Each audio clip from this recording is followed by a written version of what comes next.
Hello, welcome back to my haunted library and welcome to week 2 of the Gothic Hearts Reading Challenge. We have quite a few goodies today. I hope you're having a very gothic-y month. So far, the weather has been nothing but dreary and miserable and very gothic, and I kind of love it because it just makes spring that much sweeter. And when I was cleaning up the yard the other day, we had one kind of mild afternoon, I noticed the little daffodil buds are starting to come up. The sprigs, the shoots and sprigs, or whatever you want to call them, and I got a nice feeling in my heart. But for now, I'm enjoying the gloom. So today I have a new slow burn Sunday with a very gothic film that I think you're going to love, and a gothic giveaway. But before we get there, I have a little bit of a mail haul, which came in the mail, and I already opened it ahead of time. This is from my friend E.D. Lewis. He sent me a lovely book, a gothic romance. I love when it has the easy eye because, believe me, my eyes need the easy eye. This is called Stranger in a Dark Land by Julie Wesley. And he sent a little note, and the gal on the cover, a little bit of a different cover for a gothic romance, she looks a lot like Elizabeth Taylor, whom I think was used as a model for some of these books. I mean, not maybe that she actually modeled for it, but as an inspiration. Okay, and then Patrick sent me some lovely gifts, including a book that I've been dying to read, and it's so wonderful, Patrick, to get this in the hardcover. I almost bought this for myself, but I'm really glad I didn't, because this is Philip Fracassi, Boys in the Valley. I've been dying to read this. I loved the other book I read of his, Gothic, and I think this one is kind of gothic. So I will maybe save this for the end of this month. And then he sent me some lovely cards, with an Agatha Christie theme. I'm actually working on an Agatha Christie play this spring, so that definitely puts me in the mood for that. And then we have some books. And I do not know this book. This is called Specimen Days by Michael Cunningham. Looks like an apocalyptic kind of sci-fi story. I should probably know this. I just renewed my subscription to the New York Times, so I'll be reading the book review every week. But yeah, this looks pretty amazing. And speaking of the New York Times, Clay McLeod Chapman has a wonderful article in a current issue of the New York Times. And now I know a lot of times these newspapers have a paywall, but you might be able to, usually they give you like 1 or 2 articles for free, but definitely try to check it out. I mean, he's a horror writer, and he was very accessible because we got him in our last copy of Bookworms.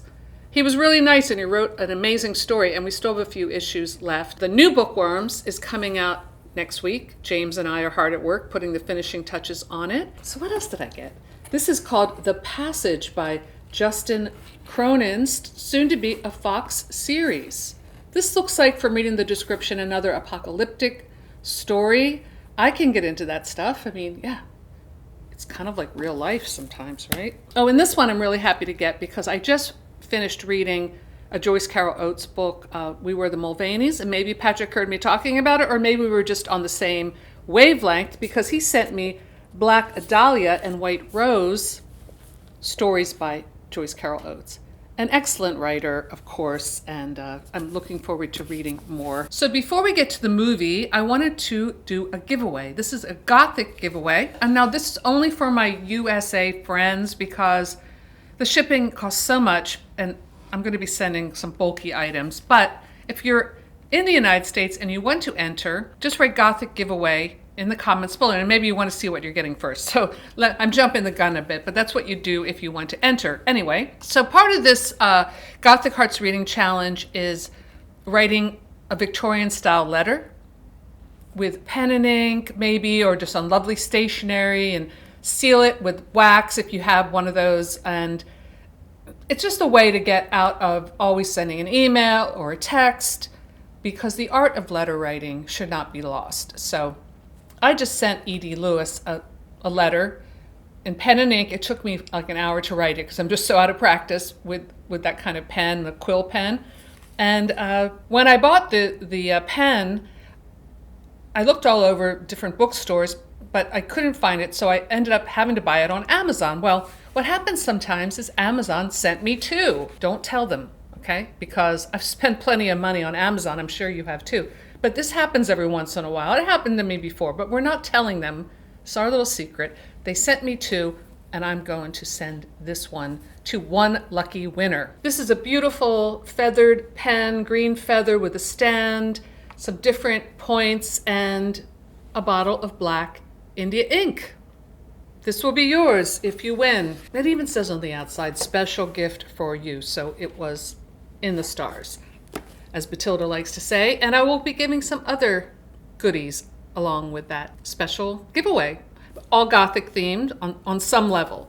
So just write Gothic giveaway in the comments below and I'll enter you and we'll wrap it up at the end of the month. Okay, so now on to one of my favorite TV movies of the week. And I was really happy to see that you can watch this for free on the Internet Archive, and that is The Eyes of Charles Sand. Hey guys, it's me from a week later. I tried to upload this video twice last Sunday. Once I had the entire film in the video, and I thought it was okay because I did find the film free to download on the Internet Archive, so I assumed it was in the public domain. Well, that was the wrong assumption because YouTube blocked it. I'm going to link it below. If you want to watch the film on Internet Archive, you may, as long as it's still up. At least it was last week when I checked. So that didn't work. So I then re-edited the video and just did clips without audio. YouTube flagged that as well. And the whole process took like all day. So I was like, okay, I need to re-edit this or figure something else out. And I had done all the voiceover and everything. And I was just frustrated and just said, okay, I'll save it for next week. So here I am, a week later, talking about the film. And I'm going to try to just, in this window, show clips without audio. And maybe that'll pass YouTube's inspection. Or just show stills, which is probably safer. But I still want to talk about it because it's a great film. The Eyes of Charles Sand was a TV movie of the week. ABC movie of the week that I remember very well when I was a kid. This came out in 1972, so I was about 10 at this time, and I remember feeling very scared by this movie, especially the beginning of the film, this dream sequence. I thought this was a great film for February because this is the Gothic Hearts Reading Challenge month that myself and some of my other co-hosts are doing, and we've been doing it every year for a few years. And this film is so Gothic in the way it looks, in the theme, the story. It even has a beautiful woman in a diaphanous gown with her hair flowing, running away from a beautiful mansion in the middle of the night. I mean, what can be more Gothic? It's really, really fun. And it has a deranged sister, something I know a little bit about. So I really, really love this, but I'm getting ahead of myself. So this was written by the same fellow who wrote Whatever Happened to Baby Jane and Hush, Hush, Sweet Charlotte, two camp classics. His name is Henry Farrell, and Stanford Whitmore was also the co-writer, directed by Reza Badiyi, I don't know if I pronounced that name right, and starring Peter Haskell, Joan Bennett of Dark Shadows fame, Barbara Rush, who was kind of doing the Grande Dame Guignol role here. I'll talk more about her in a bit. Sharon Farrell, the beautiful young woman. I don't remember seeing her in too many films. I think I read here that she was a ballet dancer. Bradford Dillman, who shows up in a lot of these movies of the weeks, usually playing the turtleneck-clad villain, which he does here. And Batman himself, Adam West. Watching this, you realize how attractive Adam West was. We're used to seeing him in his bat suit, and of course, he pulls that off beautifully, but just seeing him in a wonderful tailored blazer, as you do here, he plays a very urbane type of character, as all of the people in this film are. I really enjoyed his performance. Okay, so the movie begins with this terrifying dream sequence. We have candelabras everywhere, and Charles Sand, our protagonist, enters looking very mysterious. He plays, he's a handsome guy, plays very kind of low-keyed, which is nice. He almost reminds me of like a James Bond kind of guy, like unflappable, looking very tailored. I absolutely love all of the clothes in this movie. Everything is just spot on. He's standing there, and then you see this coffin. Coffin opens, and there's an old man in the coffin, And then in a really scary image, he sits bolt upright. His eyes are just blanks and he points. The telephone rings, wakes him up in this bolt upright posture that we always see in movies. So the phone rings and it's Charles's Aunt Alexandria, played by the lovely Joan Bennett. This was during her Dark Shadows days, so she really has that same kind of look. Very elegant. She's like, I need to see you right away. And you recognize the voice even before you know it's Joan Bennett. Oh, it's 3 o'clock in the morning. Well, I don't care. Your uncle has died, guy in the coffin, and I need to see you right away. Okay, so Charles Sands hops in his Jaguar. He lives in this very cool, high-rise apartment, like bachelor pad with that awesome 70s decor, brown shag carpeting, those chrome lamps. I have one of those actually out in my living room. And he's looking pretty tailored for 3 o'clock in the morning. So on the drive over, again, he sees a terrifying image of his uncle pointing in the middle of the street. The tires spin. He avoids an accident, but something's weird. He shows up at his aunt's house, this beautiful mansion. Everyone in this film is rich, like super wealthy. And it's kind of fitting and kind of wonderful. She's looking very elegant for 3 o'clock in the morning. I love her gown. Her hair is perfectly coiffed. She has her jewelry on. I mean, it's just amazing. She invites him in, offers him some, is it sherry? There's something about Dark Shadows that really makes me want to drink sherry, and I have gotten it. It is pretty good. You can't drink it like wine. You have to really drink. It's like port. You really have to drink it in those tiny sherry glasses. Otherwise, you're going to get loaded. She tells him that your uncle died, and she hands him a key to this book, this giant leather tome. So we have this mysterious book. That's always intriguing. You now have the key to the site. This was something that's passed on through the men in the family, the Sand site. Your father didn't get it because it only is passed on to that one living male.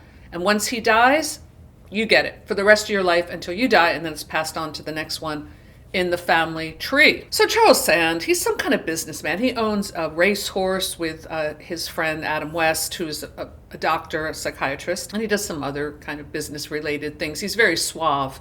He doesn't believe in this at all. This is silly. He's at his uncle's funeral now, and we have this very Gothic scene. Now, it's not raining. Usually, cemetery scenes were going to be raining, but we're in California, or at least the West Coast, which is where most of these TV movies of the week were. It looks like Northern California to me, like wine country. This is where most of these were filmed, so you're not going to get a lot of rainy days. So anyway, it's a sunny day. It's a very strange funeral. There's something very, if you catch it, which I did, it's not like a religious funeral at all. There's something very occult about this funeral. Let's call it Gnostic kind of message versus a Christian or another kind of religion. And while Charles Sand is at the funeral, he sees a couple things, unusual things. First of all, he sees a stunning, beautiful young woman with gorgeous red. I was absolutely in love with her hair and in love with her coat. She wears this full-length fur coat, beautiful fashion with her beautiful red auburn wavy hair that matches the coat, and she's running through the cemetery. I love it. Again, this shows what great costuming can do, because if she wasn't wearing that coat, it wouldn't be as memorable and it wouldn't stand out as much. So who is this beautiful woman in this expensive outfit, full-length coat, running through a cemetery? Charles Sands also has a vision. There is a mausoleum near where the Sand grave is, the family plot, that's even more grand than the Sand plot, and that's the Parkhurst Mausoleum. This thing is as big as a mansion. So these people are even richer than the Sands are. So he's looking at the Parkhurst Mausoleum and sees the girl, and then sees this vision of this corpse of this woman who looks like she's from like the Victorian era. Is she pointing or just standing? I don't remember, but it's horrifying. And he's like, okay, I'm having one of these weird visions again. So Charles Sand goes from the funeral. He changes his clothes into something more sporty and shows up at the stable and meets his friend, Dr. Paul Scott, played by Adam West. And he tells him about, what he's going through. The doctor says, oh, well, I have this friend who has a test for ESP. Okay, back to the drawing board. I'm just having these weird hallucinations. He goes back to his cool bachelor pad, and he's getting himself a drink at his beautiful bar. He's got all his crystal decanters, and he sees in the mirror, in a really nice shot actually, the shattered repeated image of the girl from the cemetery. And why I like these types of mirror shots with it shows the fragmentation of her character, because she's acting pretty crazy. She's perhaps schizophrenic. It's been done before many times. Of course, there's the famous mirror scene in The Lady from Shanghai, on and on and on. But I did notice that they did this here, and she's still wearing the coat, and it's a powerful image. Normally you think, if someone breaks into my apartment, I'm going to call the cops. But Charles doesn't. He's just kind of like, who is this mysterious young woman who happens to be extremely beautiful and acting kind of weird? She's like, help me. She's very vulnerable, very kind of almost like childlike. She's like, please help me. She's having a mental breakdown. She hands him this necklace, this large, expensive looking necklace, and runs out of the apartment. I think he sees the old woman again that he saw in the cemetery. Can't quite recall. I'll put it here. Anyway, the necklace breaks. The girl leaves. She's running around his high-rise outside, and now we see her sister, played by Barbara Rush. Her name's Catherine Winslow, and she is part of the Parkhurst family, as is Emily Parkhurst, the girl in the fur coat. So they are heiresses of billionaires, or at that time probably multimillionaires. But anyway, so we have Catherine Winslow, played by Barbara Rush, who is an actress that was big in the 1950s. She was in sci-fi movies. It Came from Outer Space. She was in Peyton Place, so she did a lot of soap operas, All My Children. So she has that old movie star, and I don't mean old in a pejorative way. I mean it in a glamorous way. An old movie star look to her that I love. So she's there with her husband, new husband. We have a feeling there have been many husbands. Jeffrey Winslow, played by Bradford Dillman, who plays a good sleaze in this. Anyway, they gather up Emily. We've been looking all over for you. We've been so worried. And she's like, oh, she's scared. She doesn't want to go with them. Emily is convinced, and she seems a little unhinged, but she's telling Charles this. She's talking to her sister and her husband. Where's Raymond? Where's Raymond? I know he's dead. Raymond's dead. Well, Raymond is her brother. Where's Raymond? And the sister's like, don't you remember? He's in London. You're just crazy. Take a sedative and you'll forget all about it. In these old movies, you always have to be suspicious when they're trying to give the girl the sedative or someone's acting crazy. They're usually the one who's actually sane. So no surprises here. But anyway, so that night Emily is awakened by the sound of her brother Raymond saying, help, help, Emily, help. She's wearing her diaphanous nightgown. She rushes to the window and sees her brother, and I remember this scared me as a kid, running across the lawn with a knife stuck in his back and bleeding, and he's collapsing on the fountain, and he's screaming, and she's like, Raymond! She runs out in the moonlight, and we have the classic running away from the mansion with this beautiful diaphanous gown, this gorgeous young woman running, trying to find him. She runs around. She can't find him. She collapses on the lawn. You hear the dogs barking, and they come and take her back inside. Charles goes to visit his aunt, Joan Bennett, and she has a pretty small role in this, and shows her the necklace. And she's like, it's very expensive. And he's like, look, I don't know what's going on with these visions and this weird stuff. I'm seeing this girl, like, what's going on? And she's like, well, you have this gift, and people will be reaching out to you because they know instinctually that you have this gift. So this is what Emily, in her madness, it's sensing that Charles Sand can help her. So the next day he shows up, or a couple days later, he shows up at the Parkhurst house. He meets the Winslows. They're very polite, very well bred. They invite him in for coffee, explain that they sent the servants on the way. Oh, before he gets there, he drives up and runs into the gardener. And the gardener tells him, he's like, oh, I'm here to see Miss Emily Parkhurst. Oh, they're about to lock her up, the servant. They're going to send her away. So Charles Sand has reason to believe that this girl is really unhinged and maybe schizophrenic, but there's something that isn't quite squaring. And also might due to the fact that she's very attractive. So there's an attraction with these two, but it's kind of like subtle, which I thought was nice. Anyway, so he meets the Winslows. They're very polite. They have coffee with him. He says he doesn't have the necklace because it broke and he's going to get it fixed. Well, Emily kind of wanders in her nightgown and she's very confused. So we get into this almost like a subplot of like Alfred Hitchcock's Vertigo, where Emily is obsessed with this ancestor, Lottie, great aunt Lottie or something, and she looks just like her in the portrait. Her lover died. There was this tragedy, and she's convinced that she is Lottie and that her brother is the one who died. And they're like, she's confused, and she is acting very weird, but she and Charles have sort of a connection. So Charles Sand and his doctor friend Adam West are playing handball and having a good time, just hanging out, being bros, playing handball. And suddenly Charles Sand has another vision.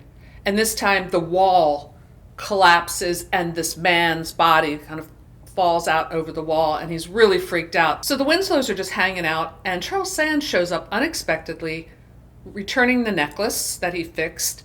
And then we see this other man kind of enter the room, and they introduce him as Raymond, the brother. And Charles Sand is like, something's hinky here. This isn't quite right. He kind of plays it off and leaves, and then the Winslows start laughing at this guy, and the guy's like, what was that all about? And they're like, oh, it's just a joke. And it turns out they paid him $50 to run around the mansion with the bloody shirt with the fake knife shoved in his back, just to mess with Emily. So we know that they're trying to drive her over the edge. Charles Sand kind of creeps around and sees the guy leave, and also has a vision of Emily dead, like drowned in the fountain. And he reaches into the water. It's just a hallucination or just one of his visions. Things don't seem right, so he goes back. He creeps back into the mansion. The Winslows are just talking and laughing about how they pulled it off. They're having some wine. And then we learn what happened to the brother Raymond, that the husband, they got into a fight, which he admitted to before, and Raymond was killed. It was an accident, but they covered it up. Emily saw the whole thing. She lost her mind, and they've been drugging her and trying to keep her, making it look like she's unhinged and crazy. There's nothing wrong with Raymond. He's in London. So they're covering up a murder. And then we see Catherine, how unhinged she really is, because she starts talking about how we need to kill Emily too. We can make it look like an accident. And the husband's like, yo, you got me caught up in this thing once. I'm not going to kill your sister. And they start having this amazing fight. And you really see what a great actress Barbara Rush is, because she lets it all out here. She goes completely unhinged and deranged, and I absolutely love it. Especially that she's wearing like this 70s pantsuit and this little coif hairdo. Like, there's nothing scarier than an unhinged woman in a 70s pantsuit. I have to say, it's just the best.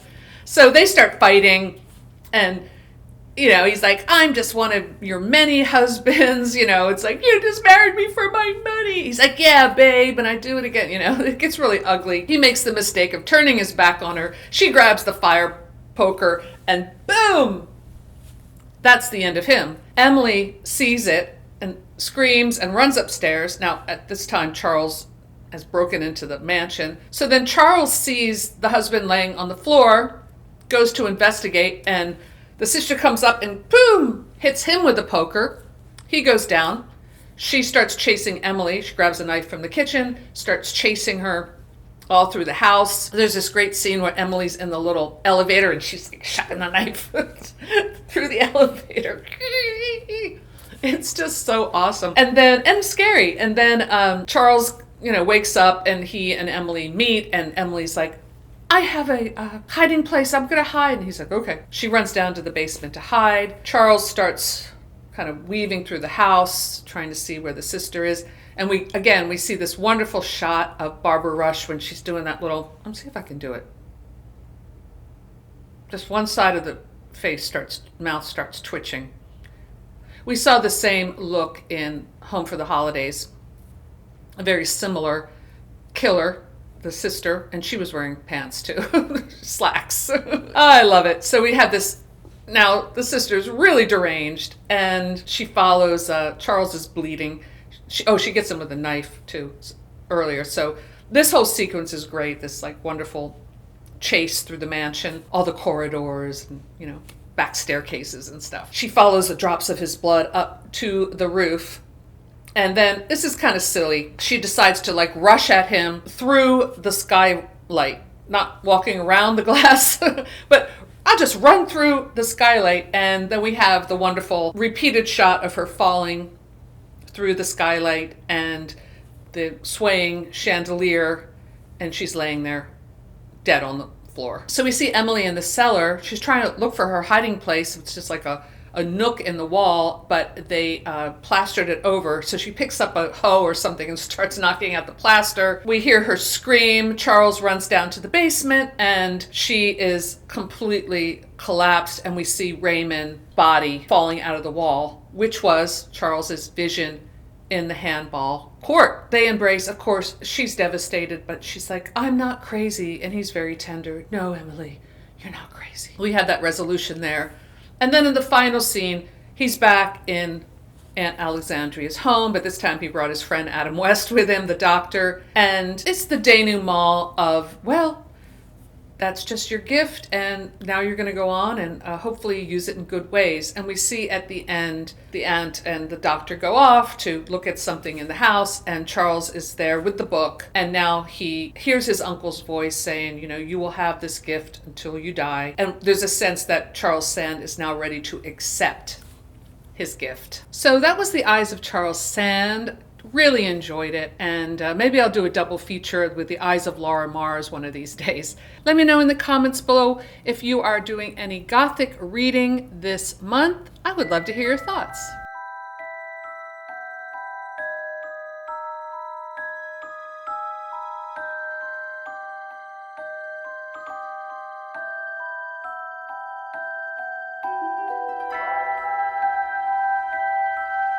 So that's all I have for today. Thanks for stopping by my haunted library, and I'll see you soon. Bye.